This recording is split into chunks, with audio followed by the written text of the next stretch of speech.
Il n'est pas possible d'imaginer d'aller vers des marchés qui sont ouverts à des bailleurs multilatéraux, de pouvoir y rentrer sans avoir effectivement décliné sa politique RSE, d'avoir mis en place de la stratégie RSE, d'avoir effectivement du reporting RSE. Et tout ça, c'est ce que amène LH Corporate auprès des entreprises, comme on le disait précédemment.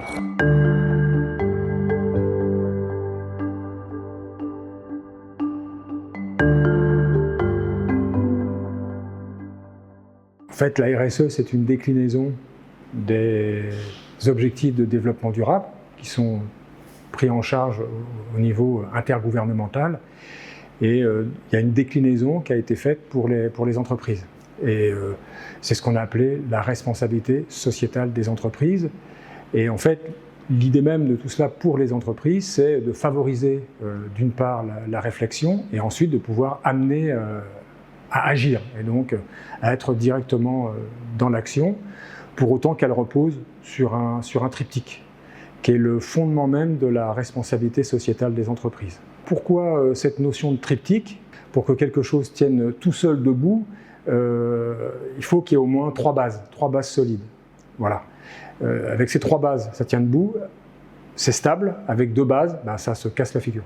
La performance économique, c'est le fondement même de l'état d'esprit de l'entreprise que d'être rentable et profitable.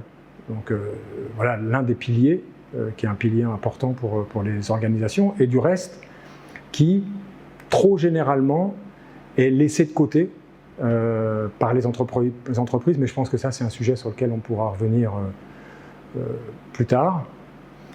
Ensuite, l'impact social, bien évidemment, donc dans son environnement proche, pouvoir effectivement avoir un impact positif. Je pense qu'il faut rajouter ce terme de positif. Et enfin, la notion environnementale qui est très importante. On entend régulièrement parler de la dégradation à travers la pollution, etc. Et voilà donc quels sont les trois piliers sur lesquels repose la RSE. Alors pour LHC, ces trois piliers, ils s'articulent autour d'actions qui sont menées auprès des entreprises, qu'elles soient publiques ou privées. Quatre axes. L'axe, si je puis dire, numéro 1, enfin en tout cas l'un des axes, c'est de fournir bien évidemment des prestations qui sont des prestations dites de qualité, ce qui est bien la moindre des choses, tout en préservant bien sûr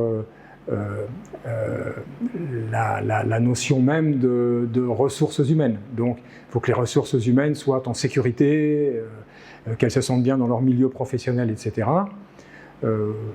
Globalement, voilà à peu près sur quoi reposent les actions qui sont menées. Ensuite, il y a, on l'a dit, tout ce qui va toucher à la partie du développement local, participer auprès des communautés, par exemple. D'abord, aller chercher auprès des participants locaux ou des distributeurs locaux les produits qui seront les produits qui serviront à faire les prestations de services et ou de production, par exemple. Ça, c'est participer directement de ce point de vue-là. On a ensuite l'environnement, bien sûr, et donc la moindre des choses, c'est de respecter son environnement, à travers notamment la sélection des déchets, sélectionner de manière très rigoureuse les matières premières avec lesquelles on va travailler. Voilà. Et tout cela doit être sous le chapeau, bien évidemment, d'une bonne gouvernance, c'est indispensable, et d'une saine transparence. Et ça, ce sont les quatre axes sur lesquels LHC accompagne sur ce domaine spécifique de la responsabilité sociétale des entreprises.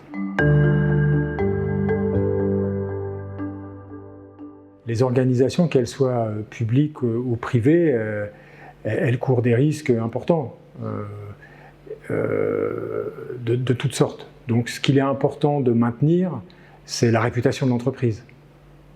Si j'ai une bonne réputation dans mon écosystème, eh bien effectivement, je suis économiquement viable.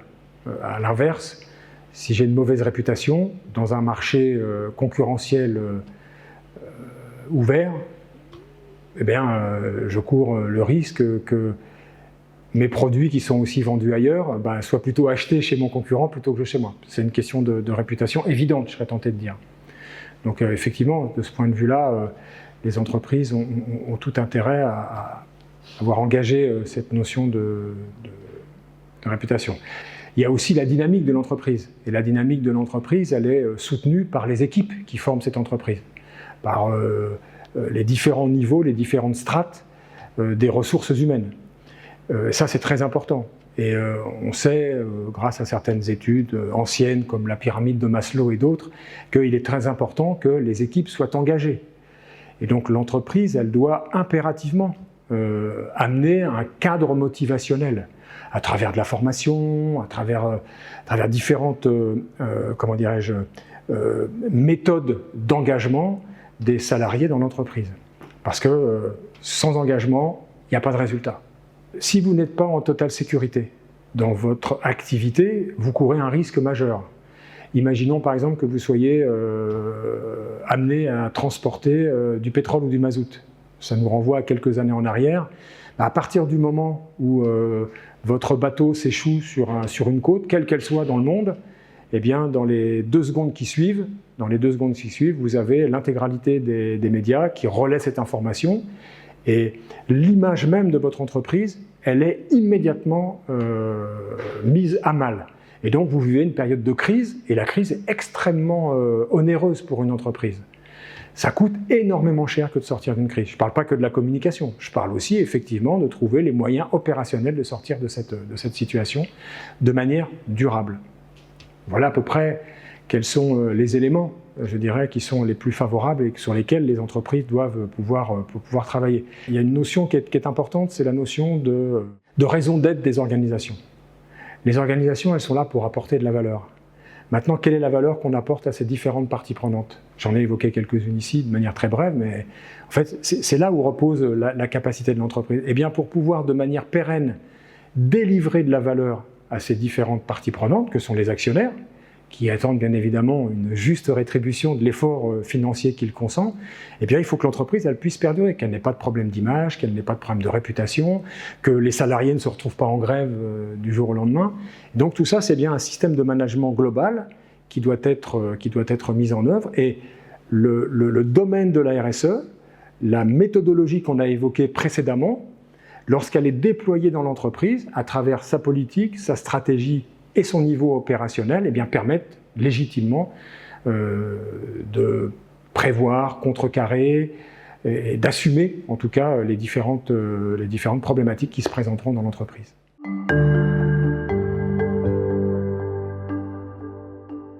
Tous les gouvernements ont dit oui, ok, c'est plus possible, c'est pas tenable, cette petite planète, cette petite boule là, sur laquelle nous vivons, avec tous les risques qui courent et qui sont maintenant draftés, hein, voilà, il n'y a pas à revenir sur ces aspects-là, il va falloir qu'on agisse. Et ils ont agi de manière collégiale en disant, voilà, objectif de développement durable.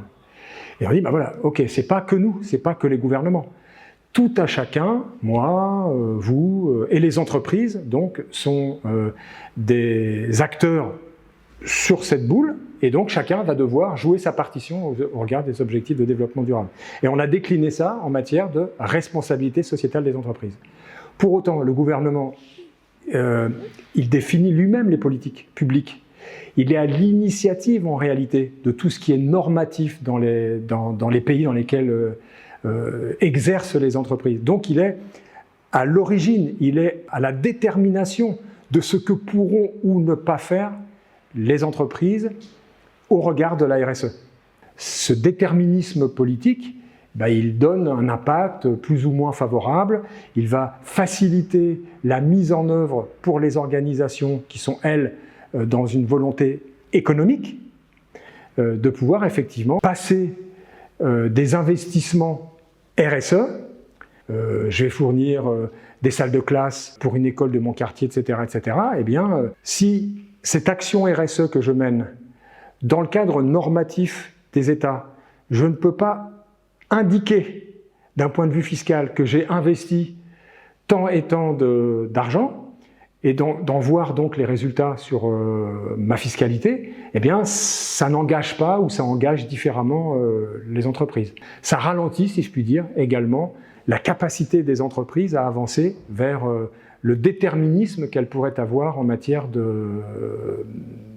sociale et environnementale, puisque ça joue directement sur sa rentabilité, et donc sur l'aspect économique. À ce jour, dans notre région, par exemple, l'assiette fiscale ne repose pas sur les impacts des organisations, sur les actions RSE qu'elles mènent. Donc, on voit par ce qui n'a pas encore été mis en place d'un point de vue du code fiscal, et on voit que, en réalité, les organisations, elles sont limitées dans leurs impacts. La responsabilité des gouvernements en matière de responsabilité sociétale pour des entreprises, elle est majeure, elle est à l'initiative. Il n'est pas possible d'imaginer d'aller vers des marchés qui sont ouverts à des bailleurs multilatéraux, de pouvoir y rentrer sans avoir effectivement décliné sa politique RSE, d'avoir mis en place de la stratégie RSE, d'avoir effectivement du reporting RSE. Et tout ça, c'est ce que amène LH Corporate auprès des entreprises, comme on le disait précédemment.